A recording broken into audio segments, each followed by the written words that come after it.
All right. So, Steven, since you're here today, we'll just start with you. I wanted to do this to help people understand autocross better and to learn more about what areas drivers found challenging. I mean, more areas, what areas on course, and be able to answer those questions and find out how best to help. Welcome, Robert. Mike. I I need help. Help. Great.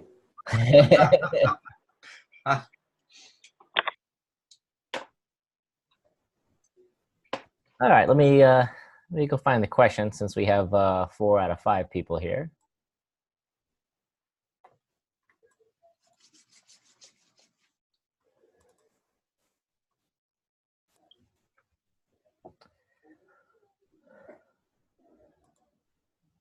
All right, so here, let's start with Robert. Oh my God. Huh. So first question: what areas of the course were you surprised by? What areas of the course, when you got there, felt like you had no idea where to go? uh, well, to be honest, I thought the course was, well laid out and, pretty easy to follow. So I don't know that the course surprised me. Um, any, so, I mean, is that the question we're trying to answer, the course layout? Yeah, there's not really a right or a wrong answer to Ah, it. It's just an answer, just trying to understand more where people had a hard time. Um, Maybe they weren't where they wanted to be. oh, well. Or they got there and said, "Oh, I'm in this turnaround. I need to be." Okay. Well, some things I think I am going into the corners all wrong. Well, okay, we'll get to that in a minute. But That's another thing. that was another thing. All Yeah. right. How about you, Steven? What areas of the course were you surprised by? I don't know so much as being surprised as just not getting it right. Ah, okay. Okay, well, it sounds like how about this? Did anybody get lost? Did anybody get someplace and have a hard time on their first or second runs, not being able to know where they were well? No. All right, let's go. We'll go down the line here. What did you do best? I'll start here.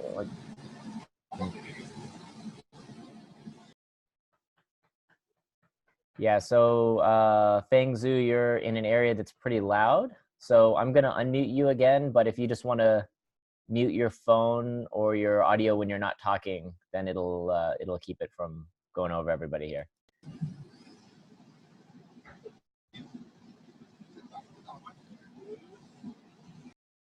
All right. So what areas of the, oh, excuse me, what did you do best? That's a question I like to ask people when they come back for a run. And usually their answers are something to the effect of, well, I slowed down too much for this corner, or I wasn't lined up in where I wanted to be, or some negative comment, which is not the point of that question. Um, I think we're all very critical of ourselves, and something that's important to remember in the next lap is what we want to repeat, and I think that's very important. Um, and so the things that I found that I did well that I wanted to repeat was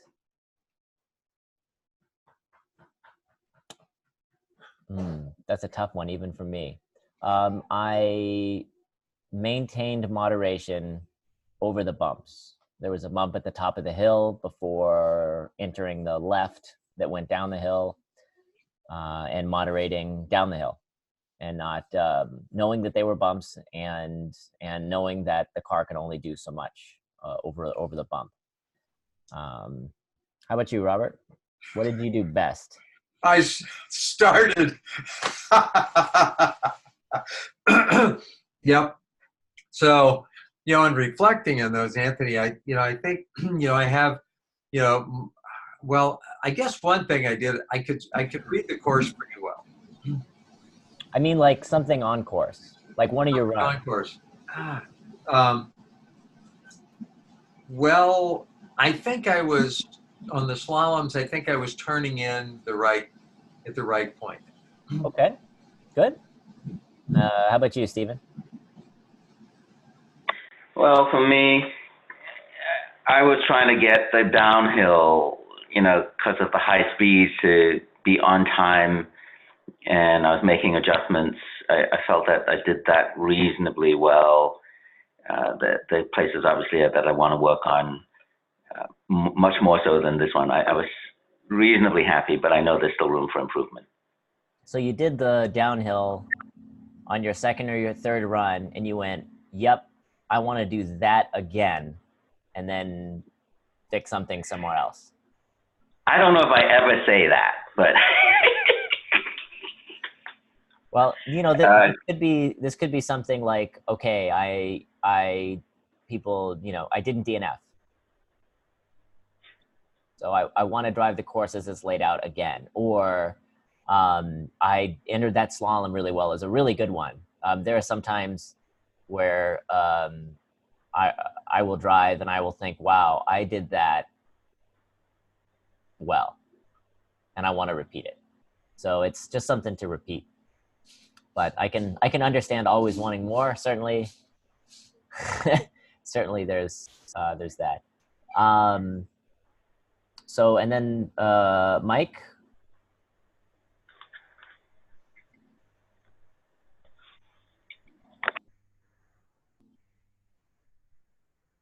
Or Fangzhou.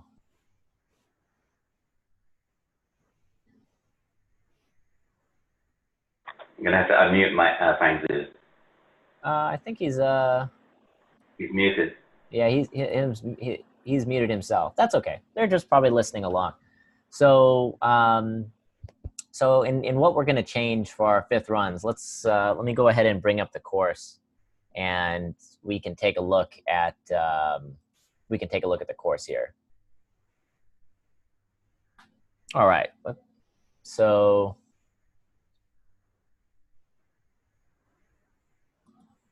well, let me go back to the whiteboard. Yeah, let me open that video again. So if anybody has videos from the event, in the future, if I can get them ahead of time or a link on YouTube, we can take a look together and see what we see in the videos as a group. There we go. So this is a video that I put together just of the screen that I use in Solo Storm. And why I like it is because we can see where we're on course, and we have a basic view of the video. I have a bigger video that we can go to look at stuff more in detail, but this kind of gives us an idea. I'm going to just go through it really quick, just to point out some things that I saw on the course, and then we can talk about things that you found on the course, or more importantly, questions where you feel like, I'm not sure what to do in this section. All right, we'll get started here. So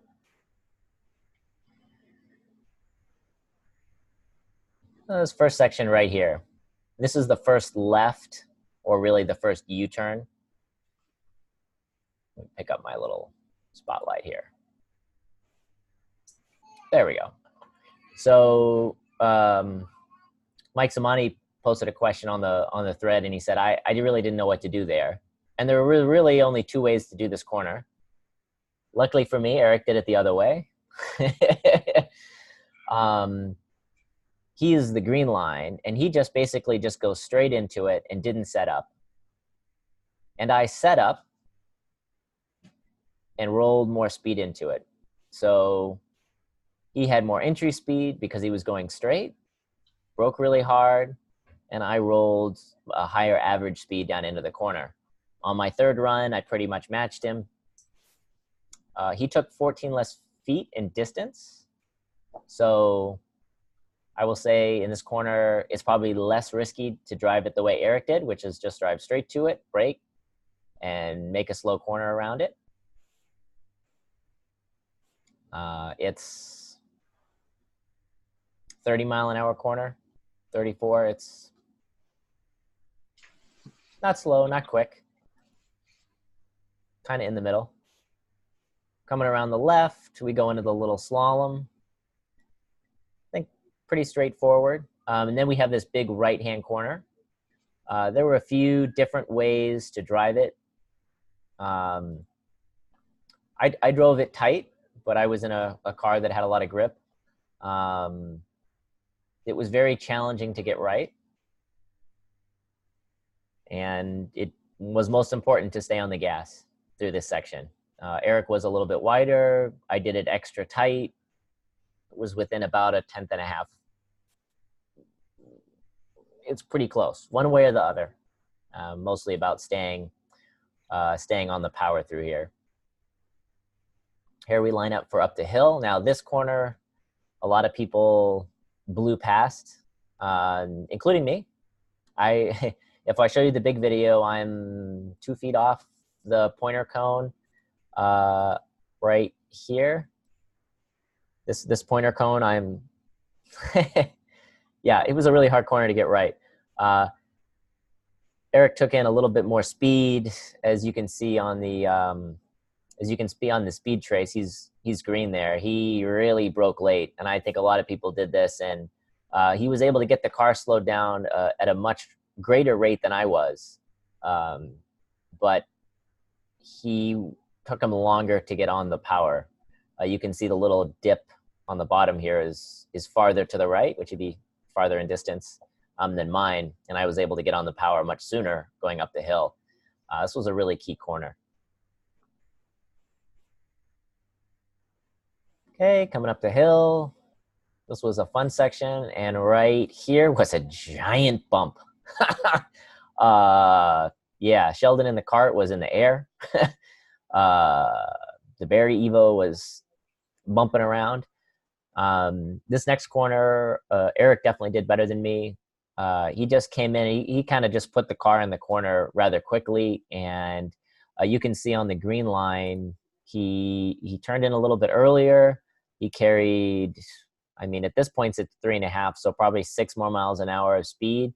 Pushed out a little bit wide on the exit, 3 or 4 feet total distance, so it's very negligible, but a lot higher minimum speed through the corner. So that was an area I could have improved as well.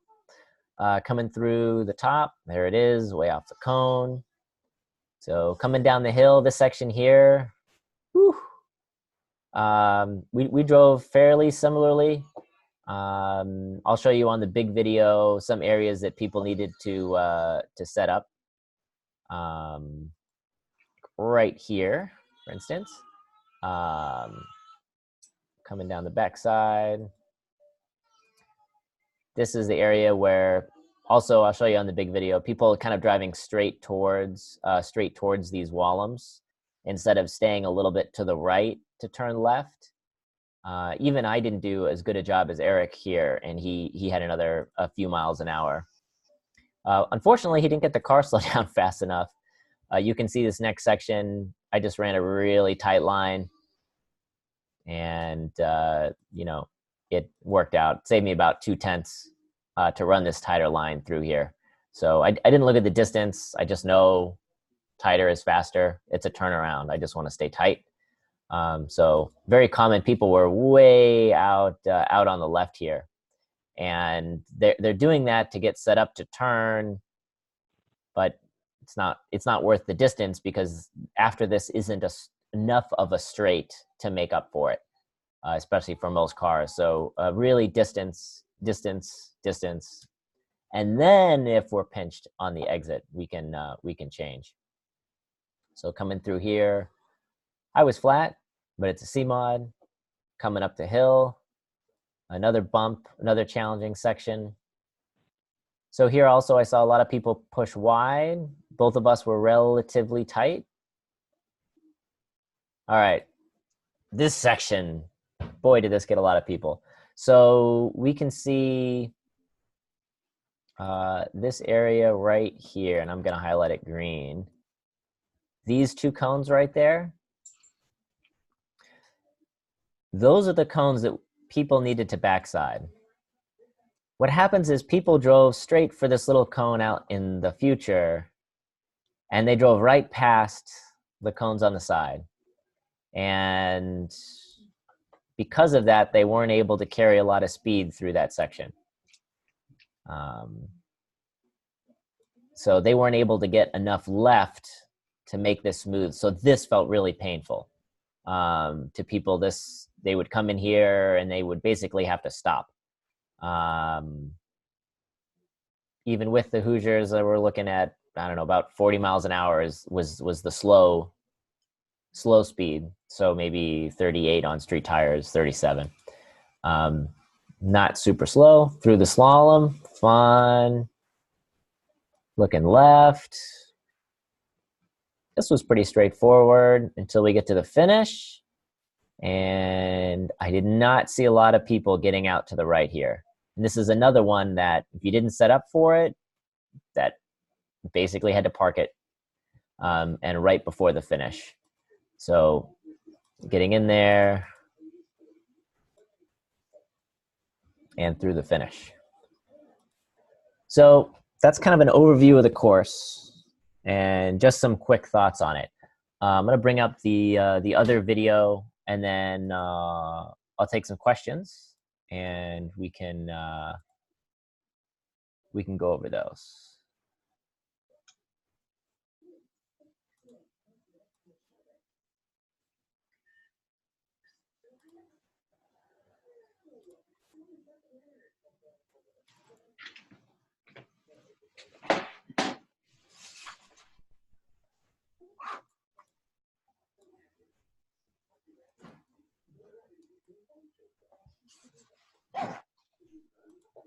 Okay. All right. So let's see here. Let's start with Stephen. Stephen, what questions do you have about the course? Well, the places I ended up having difficulty are not the places that you're pointing out. Like, I was having trouble at the top of the hill coming back down the second time, between sector 10 and 11 as one example. And Pete looked at the data and he said that I was giving up almost 6/10 there against him. And I was trying to run tight there because my early runs where I tried to carry speed and I ran wide, it just didn't feel right. And he said he carried the speed instead and ran wider, and that paid off for him because it was coming down the hill. So I'm sort of confounded by that. And the other place I was having trouble was that last left turn to go to the eyebrows. I just didn't look far enough ahead, and I just always slowed down too much. And so I didn't get to carry the speed that I should have carried into the left and around the eyebrows. All right. So this is the turnaround. So the first place you were talking about was at the end of the next section. Let me see here. You're talking if you about go all the way up to the top of the hill. Right there? Yes. Okay.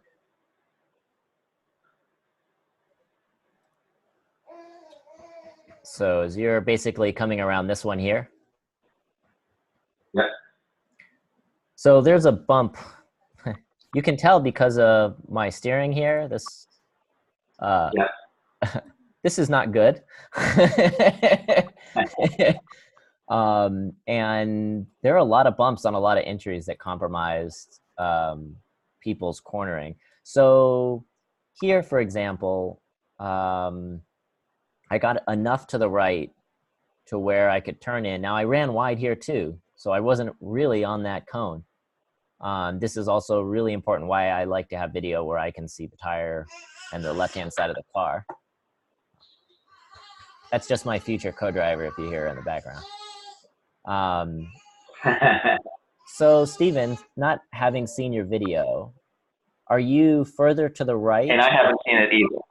Oh, okay. Yeah, Pete has everything. So I'm just going by what he told me. Okay.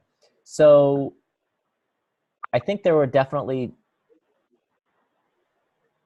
okay, so I wanted to run it as tight as I could, but I didn't want to compromise on getting on the power. So let me go back and let's watch the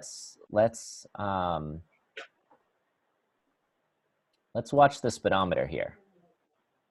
And I'll slowly go through the video and we'll watch when I start to get on the power. Ugh, terrible. Late. There it goes. 30, 31. Okay. So basically, once I can start to kind of see the exit, probably could have gotten on the power a little bit sooner. Wow, that's a long squeeze. Does this seem something similar to what you were doing, Stephen, in trying to stay off the power to stay to your left? Yeah, well, I think I slowed down more so that I could get on the gas earlier. Okay. You know, because the early run where I didn't slow down as much, I just felt like I was pushing. Yep. Yeah, I can see that there. So I wasn't trying to come out to the wall, and a lot of people that I rode with ended up out at the wall. And yeah, I didn't try to go there. Yeah, and you weren't on the cone on the left, right? Correct. Yeah, I mean, without seeing the video or the data, it's hard to tell exactly why, and it may not have been that particular section. If that was the case, like I would like to just chop out that corner and see what kind of a time difference it made, because is it all in the next section or is it in the corner entry and exit? Is a nice thing to do. On the power through here. Now, if you're including this section, was this next left right included in what he said was 6/10? I didn't ask him about the segments, but I'm going to assume the answer to that is yes, because he was talking about being able to get on the gas to come down the hill. Okay. I'll get the data from him there. Gotcha. Yeah, having that would be helpful. This right here, even with Brandon in the S2000 at the end of the day, this was worth time. And so many people, what happens, you can see I already have some steering lock on. You know, I'm already turning to go this way. Yeah. Not many people were backsiding this at all. The focus was they were coming down the hill. They had so much speed. Their eyes were right on those cones. And that's really, you know, the only place that they were looking. And that's where people go. Wherever you look is where you go. So if you're spinning and you look off into the weeds, you go off into the weeds. Interesting videos, if you can ever see them, when people spin, if you can see the helmet and you see them spin and you don't see the helmet move, like look to where they want to go, you can, it's fascinating because you watch that and you watch the steering wheel and there's no correction. They just ride off into the grass.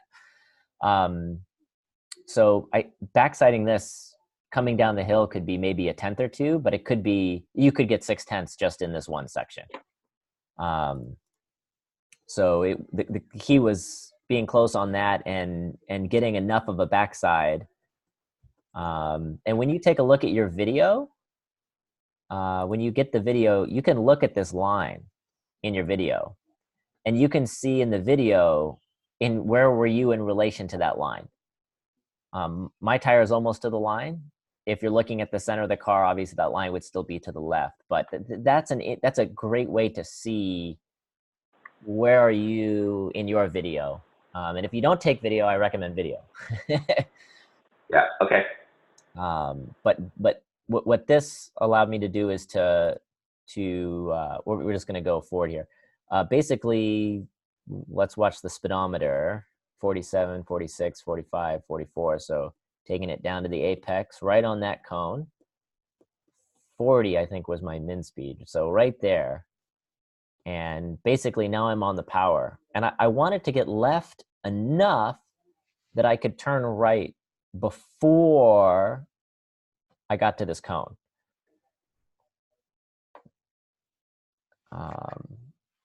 Let me show you another example. Let's just draw right on here. So we have this cone, and then a cone up here, and then a cone up here, and a cone up here.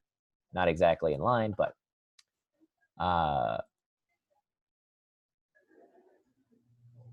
as soon as we're gonna pretend they're all in a line.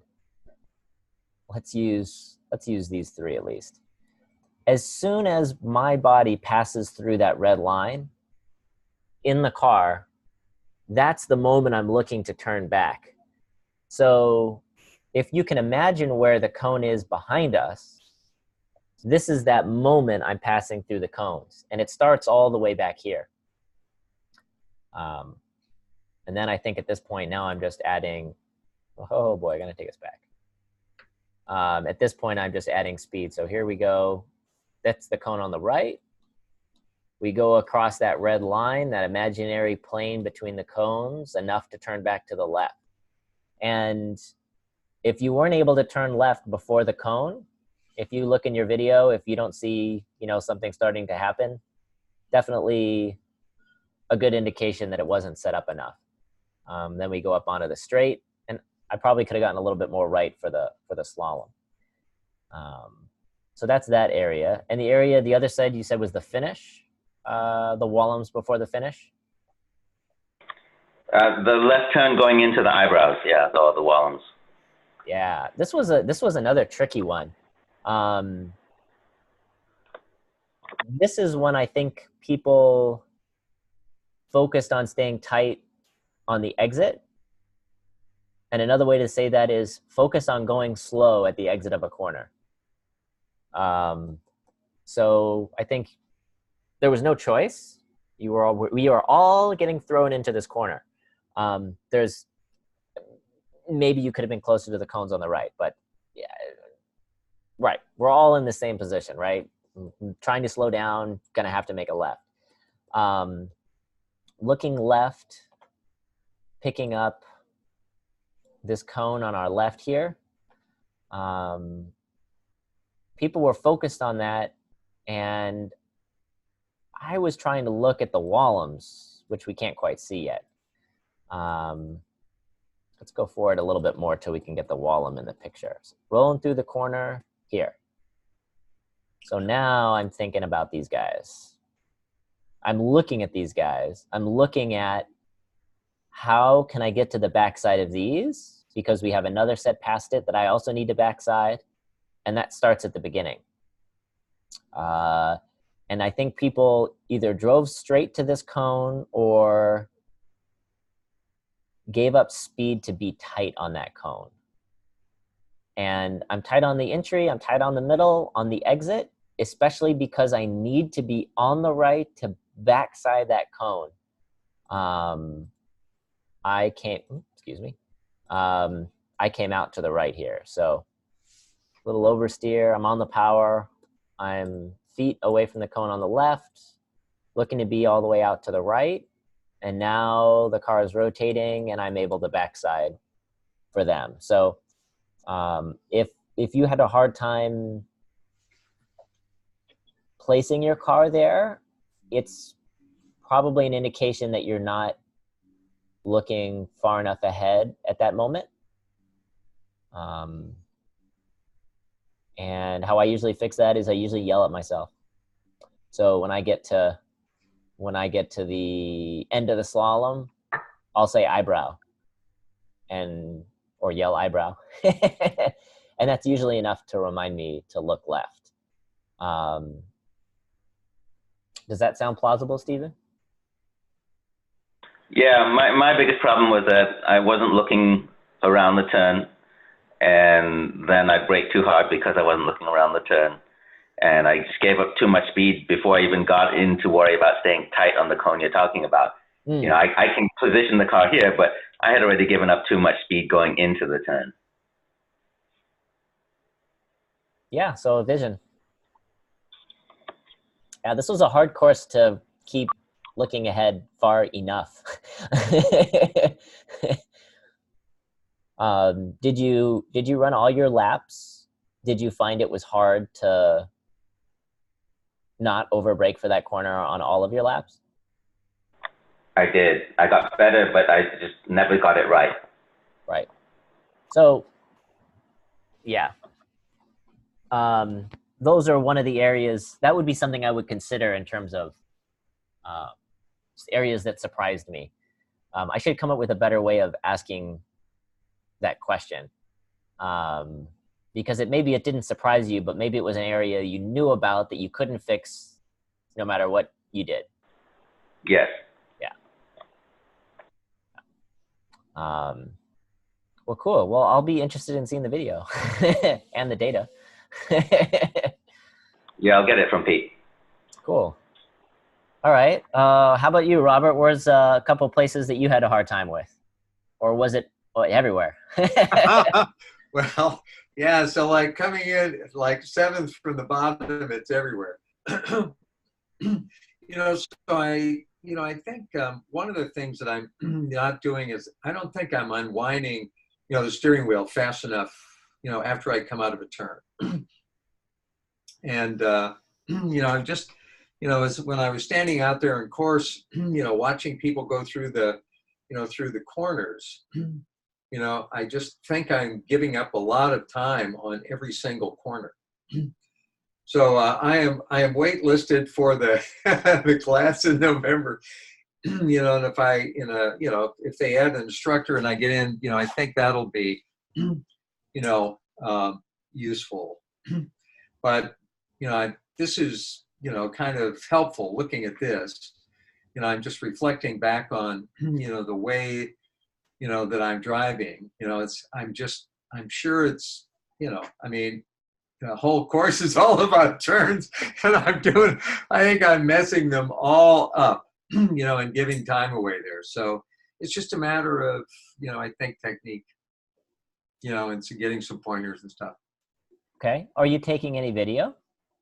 I have in the past, I've got some old stuff, but I haven't done that lately. But I've got a camera. I mean, I can certainly do that again. But I don't have it matched up to any, data capture, so. Well, even just having, well, there's a few things. Let me see if I've got, I do something similar. And if we had, let's see, where's a good spot for it? You can place it on the side of the car. And if you look at some of my videos, you'll see it on the like behind the door handle. Uh-huh. And you get the side of the car. Now you won't get your steering wheel, Yep. but you get the side of the car. You have a hard top though, so you could put it on the side of your hard top, and you would probably get something that looks like this. Yeah. So Yeah, I mean, I can certainly do that. Yeah. yeah, you would get how close you are to the cones. You'd be able to see that. Mm-hmm. You'd be able to see what you're doing with your hands. You'd be able to see what you're doing with your helmet, where you're looking. Mm-hmm. You'd be able to see car placement on course. So, that's pretty significant. Okay. And, you know, if you say, sometimes people say, I'm not good enough for video. Mm-hmm. But having the video, making a post, you know, other people can help you. Obviously I coach professionally. I Mm-hmm. can help you. Yeah. You know, that it gives you something to look at to see when you watch other people's videos in roughly the same position, then you can start to see, okay, so this is where they have their car position. This is where I'm positioned. Mm-hmm. And then sort of kind of work from there. A lot of times it's more about where the car needs to be. That's like the number one thing to focus on. Where is the car? And if you put the car where you want it to be, where you decided, it's like an active choice. I am putting the car in this spot. Then you've got something there and you've got something to build on. Mm-hmm. And over time, you could learn more effective ways of driving through a corner. But if you're not able to make a plan and drive on it, then you're not able to tell when you're not where you want to be. Yeah, so that's in essence picking the line through the course. Correct. And if you pick a line and you're not able to get there, that's an important piece of information. Well, one of two things go wrong. You pick the wrong line. Right. You know, and you can't get your car there, or it's just a skills thing, right? You pick the right line, okay, but your technique is wrong. Right. So I think I probably have a healthy mix of both of those. Picking the wrong line and then, you know, that technique problem. So Yeah, I think those are two separate goals.